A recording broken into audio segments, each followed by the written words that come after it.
మళ్లీ ఆర్&ఆర్ నేనే మీకు ఇచ్చే మీ సమస్య పరిష్కారం చేస్తానని హామీ ఇస్తున్నా. ఇంకొక పక్క రాజోలి 3 టీఎంసీ నీళ్లు నిర్మాణం కావాలని కోరారు. తప్పకుండా చేస్తామని మీ అందరికీ హామీ ఇస్తున్నా. ఇంకో పక్క ఎస్ఆర్బీసీ కంటిన్యూషన్ కూడా చేస్తాం. ఆర్టీపీపీ పక్కనే ఉంది. అది ప్రారంభించింది ఎన్టీ రామారావు గారి పీరియడ్ లో ప్రారంభించాం. ఇంకా కొంతమందికి ఉద్యోగాలు రావాలి.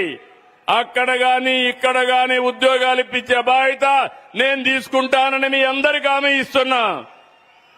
ఇంకొక పక్క పూలే స్కూల్ అడిగారు. అది కూడా క్లియర్ చేస్తాం. ఇక్కడి నుంచి రాబోయే రోజుల్లో రోడ్డు అడిగారు, అవన్నీ ఇస్తాం.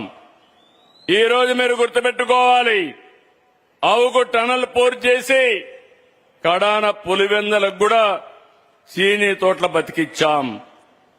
పైడిపాలెం చిత్రావతి లిఫ్ట్లు పూర్తి చేసి రైతుల కష్టాలు తీర్చాం.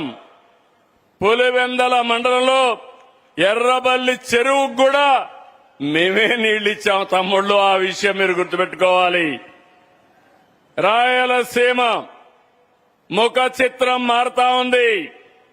పచ్చదనం పరిశ్రమలతో ఈ ప్రాంతం దశ దిశ మారుతుంది.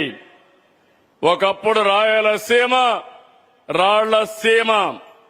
ఈ రోజు సీమ అంటే space technology, aerospace technology, defence, drone, electronics, automobile, renewable energy, food processing, cement, gold mining, ఇలా అనేక రకాల పరిశ్రమలు వస్తాయి. Just now I spoke to Sajjan Jindal ji. I requested him, in Tirupati there is a space city. All his satellites has to be launched from Tirupati. He agreed immediately. We are going to make it one of the best space city in Tirupati. We are having a drone city in Orvakal. Kopparthi, Orvakal, 2 industrial townships we are developing. Now I request him, make Orvakal drone city as a hub for defense applications and also civilian applications. He is going to do in big way. ఇక్కడికి వచ్చినప్పుడు రాయలసీమ వాసులందరికీ ఒక్క విషయం గుర్తు చేస్తున్నా. నేను ఎప్పుడూ coat చేసేవాడిని. ఇక్కడనే లింగాల మండలం ఉంది. పులివెందల నియోజకవర్గంలో లింగాల మండలం. ఈ లింగాల మండలం చూస్తే 24-25 తలసరి ఆదాయం 7,26,931 రూపాయలు. విశాఖపట్నం తలసరి ఆదాయం కంటే మన లింగాల తలసరి ఆదాయం ఎక్కువ ఉంది. అంటే ఏంటి కారణం?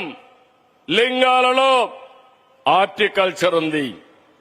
అన్ని పండ్లు పండిస్తారు, కూరగాయలు పండిస్తారు. మైక్రో ఇరిగేషన్ ఇచ్చాం.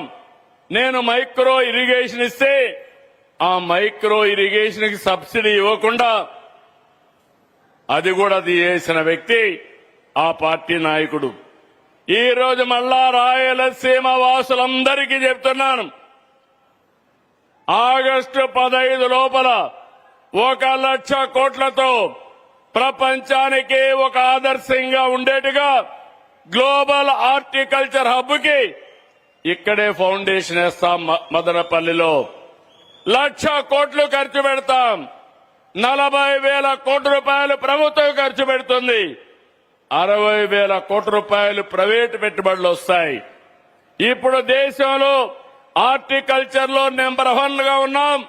భవిష్యత్తులో ప్రపంచానికి నెంబర్ 1 గా రాయలసీమను తయారు చేసే బాధ్యత నేను తీసుకుంటా. లింగాల ఒక మోడల్ మాత్రం. ఇలాంటిదంతా కూడా రాష్ట్రం అంతా రావాలి, రాయలసీమ అంతా కూడా రావాలి. మన ఆదాయం పెరగాలి, మన జీవన ప్రమాణాలు పెరగాలి. దానికి క్లారిటీతో మీ అందరి ముందుకు వస్తామని చెప్పి కూడా నేను మీకు తెలియజేస్తున్నా. రాయలసీమ ఆధ్యాత్మిక కేంద్రం, పర్యాటక కేంద్రంగా కూడా తయారు చేస్తాం. గండికోట ఇక్కడే ఉంది. బ్రహ్మాండమైన టూరిజాన్ని అభివృద్ధి చేసే అవకాశం వస్తుంది. అమెరికాలో గ్రాండ్ కెనాన్ ఉంటే దాన్ని మరిపించే విధంగా భారతదేశంలో సుందరమైన గ్రాండ్ కెనాన్ మన గండికోట అని చెప్పి కూడా నేను మీకు తెలియజేస్తున్నా.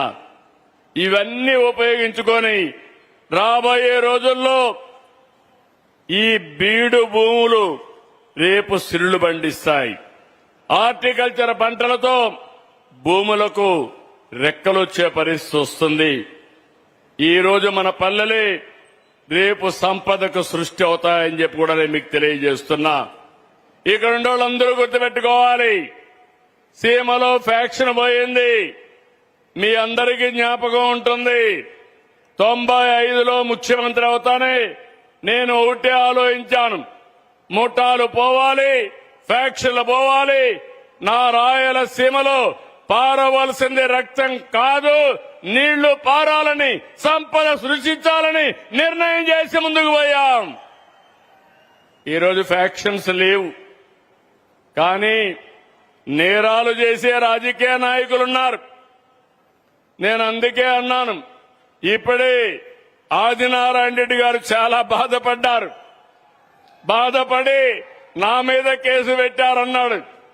ఆదినారాయణ రెడ్డి గారు మీరు బాధపడక్కర్లేదు, నేనే ముఖ్యమంత్రి. అప్పుడు నేను ముఖ్యమంత్రిగా ఉంటే బాబాయిని గొడ్డలతో లేపేసి నెక్స్ట్ డే నారాసుర రక్త చరిత్రను నా చేతిలో కత్తి పెట్టి నన్ను దోషిగా చేసి రాజకీయ లబ్ధి పొందారు. అవునా కాదా అని మిమ్మల్ని అడుగుతున్నా. మీకు గుర్తుందా అని మిమ్మల్ని అడుగుతున్నా. అలాంటి వ్యక్తి రాష్ట్రానికి ఏం చేస్తారని అడుగుతున్నా. విధ్వంసమే అజెండాగా ముందుకు పోయారు. ఇప్పటి వరకు విధ్వంసాన్ని చేశారు. నేను అందుకే మిమ్మల్ని అందరినీ ఒకటే కోరుతున్నాను, ఒక మనిషికి ఒక క్రెడిబిలిటీ, విశ్వసనీయత ఉంటుంది. ఎన్నికల ముందు 14లో రాష్ట్రం విడిపోయింది. ఆ రోజు అందరం కూడా బాధపడ్డాం. మళ్లీ రాష్ట్రాన్ని అభివృద్ధి చేయాలంటే నేను అసెంబ్లీలో పెడితే అమరావతి రాజధానిగా ఒప్పుకున్నారు.